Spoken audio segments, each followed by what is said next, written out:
I recently just reorganized my laundry cabinet and it had me thinking, I kind of have our laundry routine down pretty good.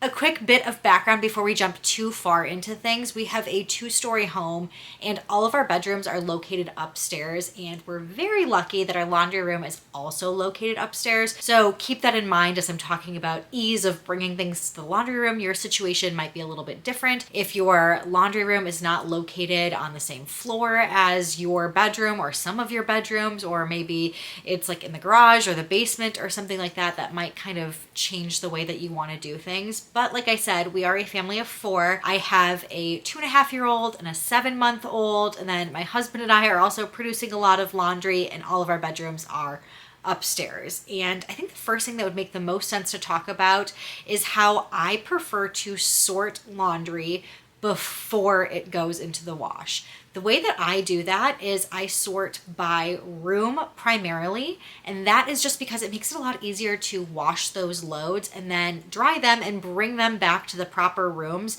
as opposed to mixing everyone's clothing together. So I've experimented with it in the past where I've washed all of the kids' clothing together and then had to sort after that and figure out whose stuff goes into whose room. And frankly, I just don't want to go through that extra step. I think that makes it a lot easier. And then for my husband and I'm not going to separate out my laundry versus his laundry, but I do wash our laundry together, separate and apart from the kids' laundry. The way that I do it for the kids is they just have one laundry basket. I wash their clothing as a big pile. I don't typically sort by color or anything with their stuff. Kids' clothing, I am not bothered by trying to hang dry stuff or separate it. If kids' clothing isn't going to hold up to me just dumping it all in the wash and then dumping it all in the dryer, then it's not the right clothing for us. But for adults, things are a little bit different. So you'll see here, I have this big unit that I keep in our bedroom. Yes, this is in our bedroom. And it's a laundry cabinet system that I have kind of come up with. I'm sure other people do it similar to this, but I do think it's a little bit unique. I've been doing this since I graduated law school, so probably 2017 is when I started really doing this, and it has been a system that my husband has adopted, and it's worked really, really well for us. The categories have changed a little bit over the years, but I'm gonna go through what categories we have right now. So at the top, I have one bin for dry cleaning. That stays there until it's been long enough that we either need something dry cleaned because we have an event coming up, or the bin's just getting full, so that kind of dictates when the dry cleaning is gonna get done. Then I have one bin for lights, one for darks, one for towels, and one for delicates. So the lights, the darks, the towels, those are kind of self-explanatory. A lot of times the towels will just be if there's actually a towel where something happens and it gets dirty. If I use something and there's makeup on it, I put it in the towel bin, but sometimes it pretty much stays empty throughout the week. And then when it's time to wash towels, I go in our bathrooms and grab everyone's towels, my husband's towels, the kids' towels, and those I will wash together.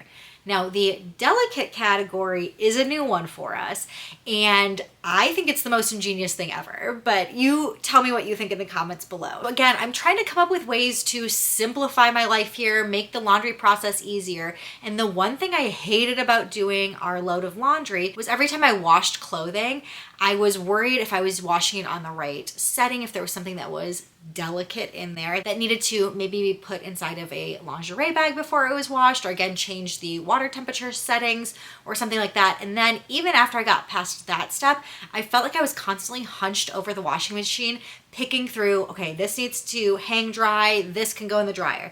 This needs to be partially dried, this whole back and forth.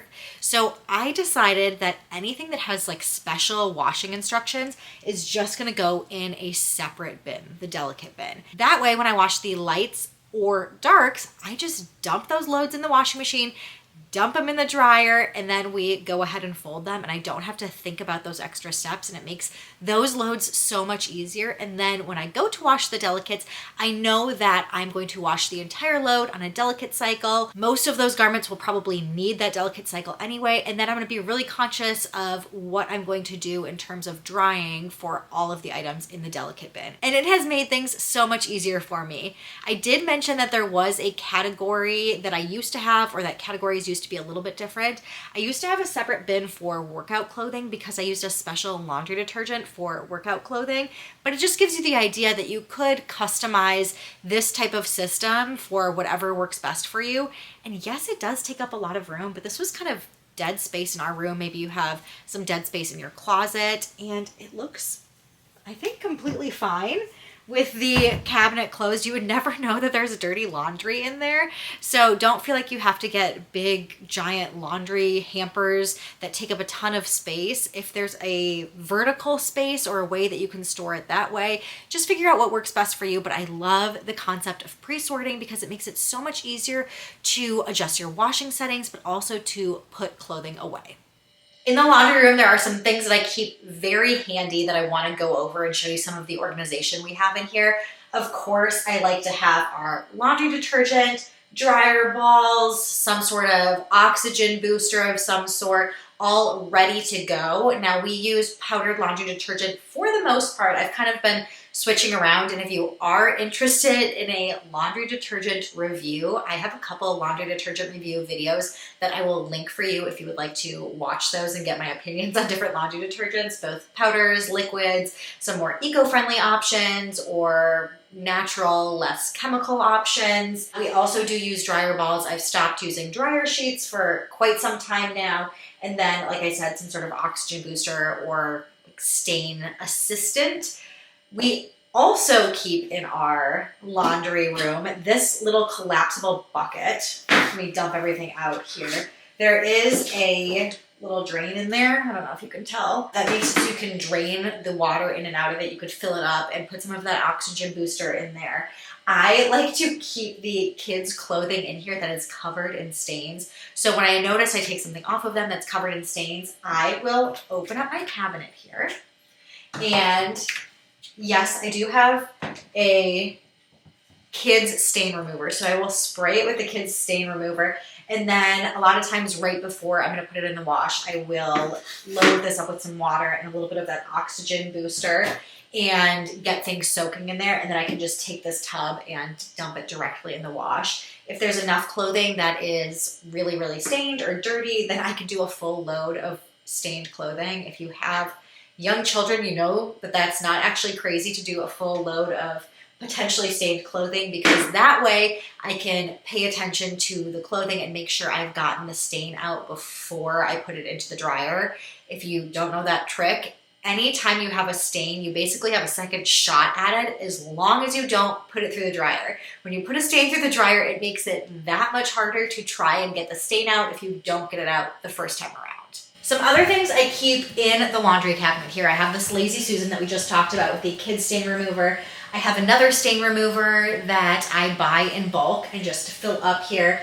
I have a wrinkle release that you can just spray on your clothing and kind of brush down to help with quick wrinkles if you're not able to iron or steam it. You don't have time for that. I do have a glass cleaner and a multi-surface cleaner.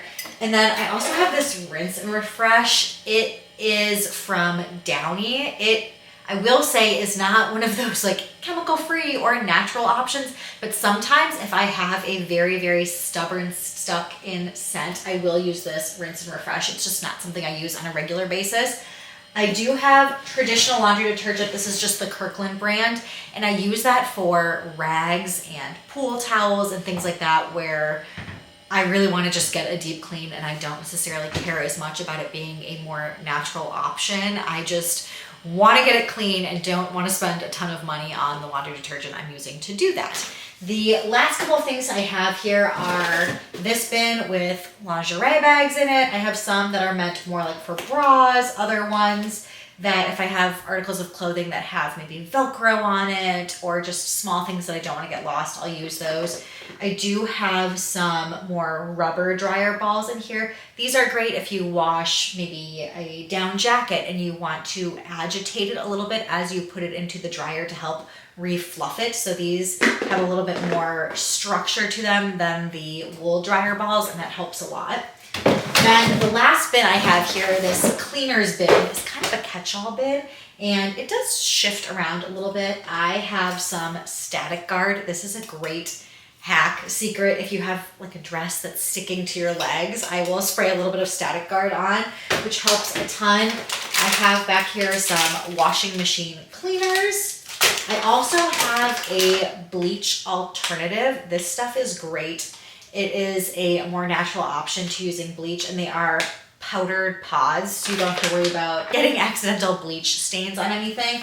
And then last but not least, I do really like Molly Suds as some of my powdered laundry detergent, and this is baby laundry powder detergent. I'm not going to make a permanent home for baby detergent because we just happen to have a baby right now, and I'm not going to redo the whole laundry cabinet organization just for, you know, a year while we have a baby. So that just stays in here and it works perfectly fine. Then you'll see the cabinet above. I have a washing bin, a backstock bin, and an ironing bin. Now in the ironing bin, really all we have in there is an iron, a steamer. I don't know why I think it fits in this category, but I also have a lint roller in there.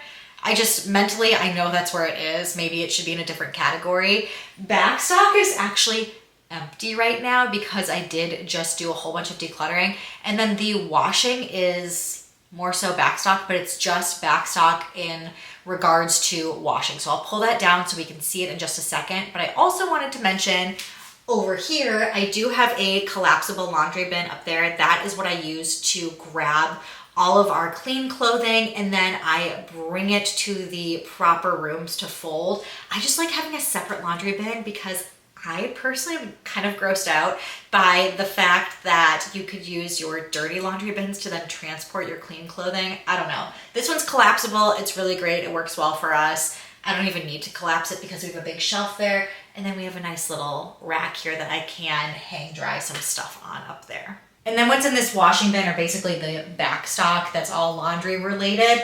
I have a few different things. So let's start with the stain removers. This is the normal stain remover I use. It's Puracy. I just get this giant container. It says there's 2,000 uses in it. I've had it for a very long time. Puracy actually sent me another version of their stain remover. It comes in a can. It's kind of a cool option. It actually does look really pretty if you want to have this out. So I still have some of this stain remover as well. I obviously have a lot of stain remover. And then, okay, let's see here. I have more of this wrinkle release. It is the Rosy brand and it's unscented. I used to use the Downy one and that just has such a strong scent to me. So this is a really great alternative if you want an unscented wrinkle release. Rosy is an exclusive brand to Thrive Market. I've been using Thrive Market for, gosh, I don't even know, like a couple of years now, and really am enjoying it. I've had some ups and downs with it. Also, I've done some reviews on Thrive Market, but their cleaning products really are wonderful. I've been using them all over my house, but in particular in the laundry room. You'll see I also have some Rosy laundry detergent, the peppermint scent. They do sell other brands, like the Molly Suds I've also gotten from Thrive Market, but this Rosy brand, I use their multi-surface cleaners, their glass cleaners and stuff too. And then Humble Suds is a brand that has also sent me some of their stuff. Their multi-surface cleaners smell so good. And they are made with great ingredients. Like this says 3 humble ingredients. So once I finish the oxygen booster powder I have there, which I believe is Branch Basics, I am going to refill it with their oxygen powder, which I have not tried yet. And then they also sent me a laundry soap in a sweet orange and lemongrass scent. And oh my God, I can smell it through here. It smells so good. But basically, I have a lot of back stock. I know that's sometimes not normal for people, but because of what I do get some cleaning products sent to me. So I try to just keep them up and away until I'm ready to use them. So I'm not overwhelmed by all of the possibilities for washing my clothing because we just don't need that. Having a laundry schedule is really going to make or break your laundry experience. And there's two types of schedules that I think people pretty much subscribe to. The first one is the concept of doing a load of laundry a day, or maybe it's not every day that you have to do a load of laundry, but kind of spreading it out through the week. Whereas other people prefer to do a big laundry day or maybe 2 days a week, depending on how much laundry you have. And I am kind of the person that prefers to spread it out a bit more. And the reason I do that is just to stay on top of everything, especially when I think about mine and my husband's laundry. I like to wash my lights at the beginning of the week and my darks at the end of the week so that there is kind of a constant flow of clean clothing coming back into my closet and my dresser. And the way that we do it is a little bit of a hybrid model in terms of having set scheduled days that I do certain loads of laundry, and other types of loads are a little bit more free flowing. We have on Tuesdays, I wash our lights. On Wednesdays, I wash our towels. Fridays, I wash our darks. The weekend, it doesn't really matter which day, but I wash our sheets and I wash our rags and towels. And then the kids' laundry, I do kind of on an as needed basis. So when their clothing is running out in their dresser or their closet, or their laundry bin is getting full, that's my indication to wash it. And then the delicate bin that I talked about as well, one of my favorite things, I wash that when that's starting to fill up, or if we are going to need something that's in there, because I don't necessarily need to wash that bin every single week because we just don't have that much clothing that needs special washing care. And I will say there are some advantages and disadvantages to having set days versus free-flowing days and washing them on an as-needed basis. Sometimes you can get to the point where you need something and you haven't washed that laundry in a little while, so making sure you still keep on top of it can be really helpful. Having a scheduled day for myself and for my husband is really helpful because then he knows, or I know, okay, it's Tuesday, that means I'm gonna wash the lights, so everything that I want to be washed that's a light color needs to be in that bin in the morning or it's not getting washed. And you can kind of expect that clean clothing to come out those days, or knowing we are sticking on top of our towels being washed every week, our sheets being washed every week. Those things are really helpful. And for kids that are really young, like my kids, they don't really know or care or keep track of the concept of their clothes being clean or dirty. So it's not like they're relying on a certain day of the week to have clean clothing. So that might change as they get older. They might have more clothing that I need to separate it out into separate loads, or just bigger clothing that takes up more space in the washing machine, or need to wash it more regularly depending on how much clothing they have and all of that stuff. But all that to say, you need to have some sort of a laundry schedule, whether you're the person to do it all in one day or 2 days, or spread it out throughout the week. It's really gonna help you and your family with your laundry routine. That is it for today's video. I hope that you enjoyed a little bit of the behind the scenes in terms of organization, how I personally sort and schedule our laundry routine, which has really been working well for us. If you have any crazy laundry hacks on how you schedule or organize things, I would love to hear from you in the comments below. And I'm sure so many other people would love to help learn from one another too. So if you enjoyed this video, please give it a thumbs up in the comments. But until next time, I will see you all later.